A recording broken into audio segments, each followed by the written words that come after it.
Bonjour à tous, alors nous voici sur le bac donc, du Maroc 2022, sujet SM, on avait déjà fait partie A, partie B il y a à peu près un mois, donc on poursuit, on est sur la partie C, on aura besoin du tableau de relation de la fonction f, ici, décroissante, 1,5 ici, avec une limite 0 en plus l'infini. Première question, montrer qu'il existe un unique réel alpha appartenant à 0, 1 ouvert tel que f de alpha est égal à alpha. Alors, question pas évidente. Il faut avoir une idée, mais une fois qu'on l'a, après, vous allez voir que ça va se dérouler tout ça. Pour ce genre de questions, eh bien, on fait à peu près toujours la même chose. On va étudier f de x moins x, donc sur 0,1 fermé. Alors, ici, j'ai dérivable. Pour tout x, donc, on peut calculer ici f' pour tout x dans 0,1. Ça fait f' x moins 1. Or, f' était strictement négatif, donc ça, c'est strictement donc, négatif. Donc la fonction g, elle est strictement décroissante sur l'intervalle qu'on a choisi ici sur 0,1 pour l'instant fermé. Ensuite, on va regarder l'image de 0. Ça fait f de 0 moins 0. Donc f de 0, c'est donc 1 demi. G de 1, ça fait f de 1 moins 1. F de 1, alors je surligne ici f de x. Donc ça fait 1 moins ln de 2 sur 1 au carré moins 1, ce qui fait moins ln de 2, c'est donc strictement négatif. Voilà, qu'est-ce qu'on a? On a donc G. Alors je vais faire un petit tableau que vous comprenez bien la situation. Sur 0, 1, la fonction G est strictement décroissante, elle est continue. Ici on a une valeur positive, ici on a une valeur négative, donc on va utiliser le théorème de la bijection. Donc G, alors on va mettre sur 0, 1, fermé. G est continue, parce qu'elle est dérivable. G est strictement décroissante. Ensuite, 0 appartient à donc G à l'image, en fait, on va l'écrire plutôt à l'image de l'intervalle 0,1 par la fonction G. Donc, théorème de la bijection. L'équation G de x égale 0 a une unique solution sur l'ouvert 0, puisque la solution n'est pas en 0, n'est pas en 1. D'accord, on a bien vu que c'était strictement ici, positif et strictement négatif. Voilà, et cette solution, on va l'appeler alpha.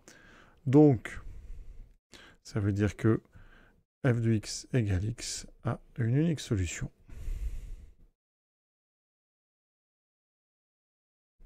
Alpha, donc dans l'intervalle ouvert 0,1. Ensuite, on considère donc la suite un définie par u0 égale 1 tiers et un plus 1 égale f de un. Montrer que pour tout n, un appartient à 0,1, c'est très très classique. Donc on va montrer ça par récurrence. Donc pour n égale à 0, on va vérifier que ça marche. U0 est égal à 1 tiers, donc U0 appartient au fermé 0,1. Donc c'est vérifié. OK. Vrai pour n égale 0. Passons à l'hérédité. On prend un n, donc appartenant à grand n, tel que n appartient à 0,1. F, je rappelle, est strictement décroissante sur 0,1. Donc, ça veut dire que un entre 0 et 1 implique, par inversion d'ordre, que f de 1 est inférieur ou égal à f de un, qui est inférieur ou égal à f de 0. Donc, ça veut dire que alors, f de 1 fait 1 moins ln de 2 est inférieur ou égal à un plus 1 et f de 0, 1 demi.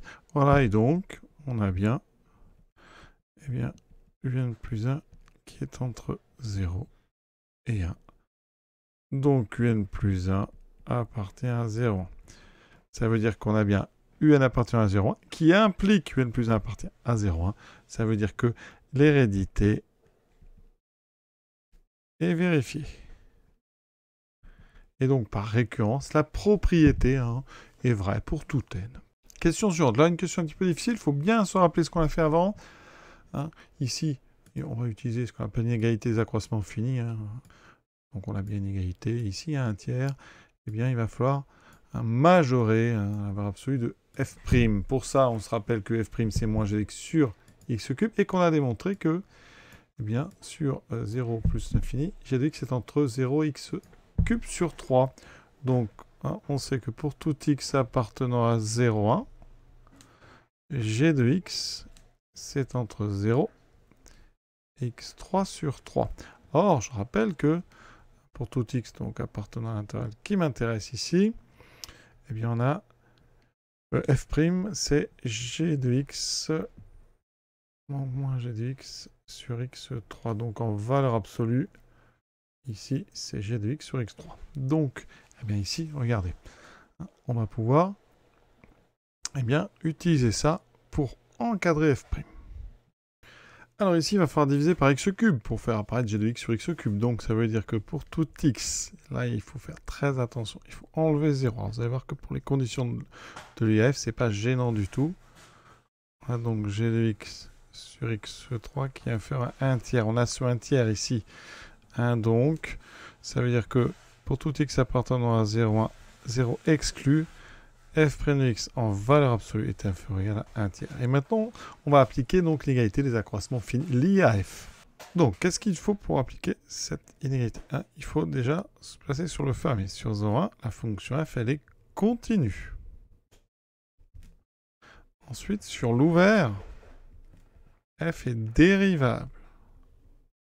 Et sur cet ouvert, et sur cet ouvert, f' en valeur absolue est majoré, donc pas 1 tiers. Et bien donc, d'après l'inégalité des accroissements finis, eh bien, quel que soit le couple xy appartenant au fermé, ici, c'est un couple, eh bien, la valeur absolue de f de x moins f de y est inférieur ou égal à 1 tiers fois la valeur absolue de x moins y. Donc intéressant ici de bien connaître les conditions d'application de cette IAF. Maintenant, j'applique avec donc x égale u de n et y égale alpha. U de n, il appartient à 0,1. Alpha, il appartient à 0,1. Eh bien, on obtient donc f de un moins f de alpha est inférieur ou égal à 1 tiers de valeur absolue du n moins alpha. Or, f de un, c'est un plus 1. F de alpha, c'est alpha. Et on obtient exactement ceci. Et ça, pour tout n appartenant à grand N. Et on a bien montré ce qu'il fallait. Alors, montrer par équivalence donc, que pour tout n appartenant à grand N, un moins alpha est inférieur ou égal, en valeur absolue à 1 tiers, puissance n. Alors, pour n égale 0, eh bien, il va falloir que je regarde u0 moins alpha. Or, u0, c'est 1 tiers. Ça fait donc 1 tiers moins alpha. Comme alpha est entre 0 et 1, c'est bien inférieur ou égal à 1. Alors, pour le montrer, on peut dire donc alpha est entre 0 et 1. Donc alpha moins 1 tiers est entre moins 1 tiers et 2 tiers. Donc en valeur absolue, ça est bien inférieur à 2 tiers, donc inférieur ou égal à 1. Donc la propriété, elle est vraie pour n égale 0. Ensuite, l'hérédité, donc on suppose donc, que pour un certain n, un moins alpha absolu est inférieur à 1 tiers puissance n. Donc d'après la question précédente, donc d'après C2b, eh bien un plus 1 moins alpha est inférieur ou égal à 1 tiers fois un moins alpha.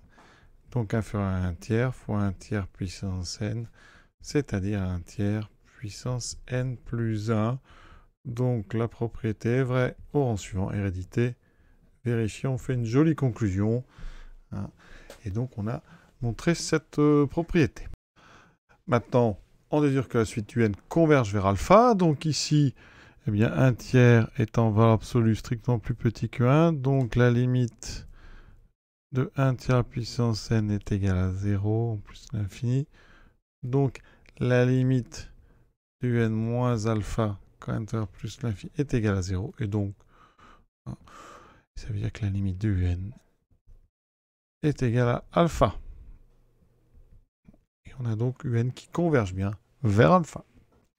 Pour la suite, eh bien, on s'attaquera ici des intégrales avec ici la variable donc, dans les bornes. Donc ça c'est intéressant.